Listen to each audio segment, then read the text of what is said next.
Like, share, subscribe and click on the bell icon to never miss an update from Epic.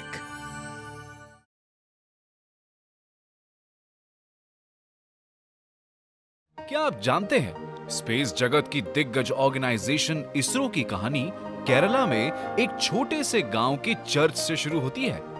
कैसे बना इसरो और कैसे किया भारत ने पहला रॉकेट लॉन्च। ऐसे ही इंटरेस्टिंग फैक्ट्स जानने के लिए देखते रहिए एपिकपीडिया का ये वीडियो।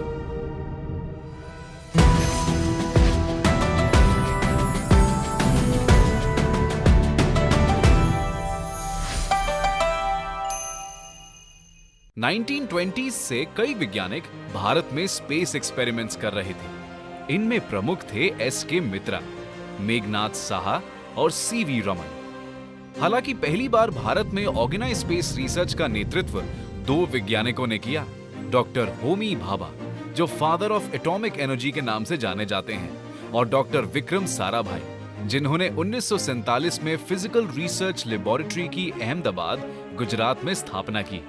साराभाई का सपना था भारत के लिए स्पेस टेक्नोलॉजी को डेवलप करना, जिससे वो उसका उपयोग देश हित में कर सके। और उनके सपने को इंस्पिरेशन मिली जब 1957 में रशिया ने स्पुतनिक 1 सैटेलाइट को लॉन्च किया। भारत जैसे एक उभरते देश के लिए महंगी स्पेस टेक्नोलॉजी डेवलप करना एक बड़ा चैलेंज था, लेकिन इस चैलेंज के बावजूद भारत को स्पेस एज का हिस्सा बनने के लिए डॉक्टर विक्रम साराभाई और डॉक्टर होमी भाभा ने प्राइम मिनिस्टर नेहरू से मिलकर उन्हें स्पेस में इन्वेस्ट करने के लिए कन्विंस किया। तब जाकर 1962 में डॉक्टर साराभाई की लीडरशिप में Indian national committee for space research यानी इनकोस्पार की स्थापना हुई। डॉक्टर साराभाई के एफर्ट से नासा ने भारत को अपना रॉकेट नाइकी अपाचे देने का एग्रीमेंट साइन किया। अब इनकोस्पार का ऑब्जेक्टिव था इस रॉकेट को सक्सेसफुली लॉन्च करना, पर इसके लिए उन्हें चाहिए था एक rocket launching station. Launching station की खोज में डॉक्टर साराभाई देश के अनेक लोकेशन स्काउट करते करते तिरुवनंतपुरम, केरला के एक छोटे से मछुआरों के गांव थुम्बा पहुंचे। वहां मेरी मगदलीन के चर्च में उन्होंने अपने कंपस में देखा कि सुई ना तो नॉर्थ की तरफ थी ना साउथ, यानी ये चर्च मैग्नेटिक इक्वेटर पर स्थित था और गांव जियोग्राफिक इक्वेटर के करीब भी था। उन्हें पता था कि रॉकेट लॉन्चिंग स्टेशन जितना अर्थ के जियोमेट्रिक इक्वेटर के करीब होता है, रॉकेट को लॉन्च में प्लैनेटरी स्पिन से स्पीड बूस्ट मिलता है, यानी ये जगह लॉन्चिंग स्टेशन के लिए परफेक्ट थी। जब डॉक्टर साराभाई और उनके साथी साइंटिस्ट चर्च के बिशप से जमीन खरीदने की बात करने पहुंचे, तब रेवरेंड पीटर परेरा मुस्कुराए और सबको चर्च के संडे मास पर इनवाइट किया। मास में बिशप ने गांव वालों के सामने डॉक्टर साराभाई का सवाल कुछ इस प्रकार रखा: माय चिल्ड्रन, आज हमारे बीच एक मशहूर साइंटिस्ट आए हैं जो स्पेस साइंस और रिसर्च के लिए हमारे चर्च और गांव हमसे मांग रहे हैं।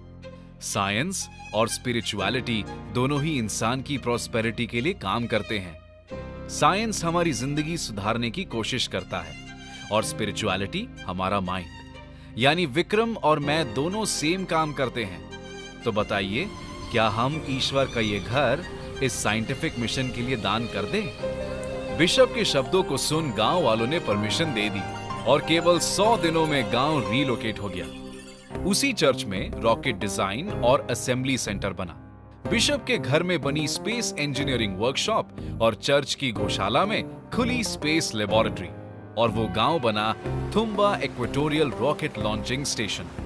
जब नासा के रॉकेट को लॉन्च प्लेटफॉर्म तक लाया गया तो सबने देखा एक अद्भुत दृश्य। हमारे साइंटिस्ट्स रॉकेट पार्ट्स को साइकिल पर चढ़ाकर ला रहे थे। सब ठीक चल रहा था कि अचानक रॉकेट को असेंबल कर लॉन्चर पर सेट करते हुए हाइड्रोलिक क्रेन लीक करने लगी। किसी तरह जब साइंटिस्ट्स रॉकेट को मैन्युअली पोजीशन में लाए तो उन्होंने देखा कि रिमोट लॉन्च सिस्टम भी मैल फंक्शन है। ये मैल फंक्शन ठीक करते करते शाम हो गई और आखिरकार लॉन्च का समय आ गया। पूरी दुनिया की नजर भारत पर टिकी थी। 21 नवंबर 1963 के ठीक शाम 6:25 पर लॉन्च काउंटडाउन शुरू हुआ। 5, 4, 3, 2, 1 सूरज की ढलती किरणों के तले भारत ने पहला रॉकेट सक्सेसफुली लॉन्च किया और अंतरिक्ष में रखा अपना पहला कदम।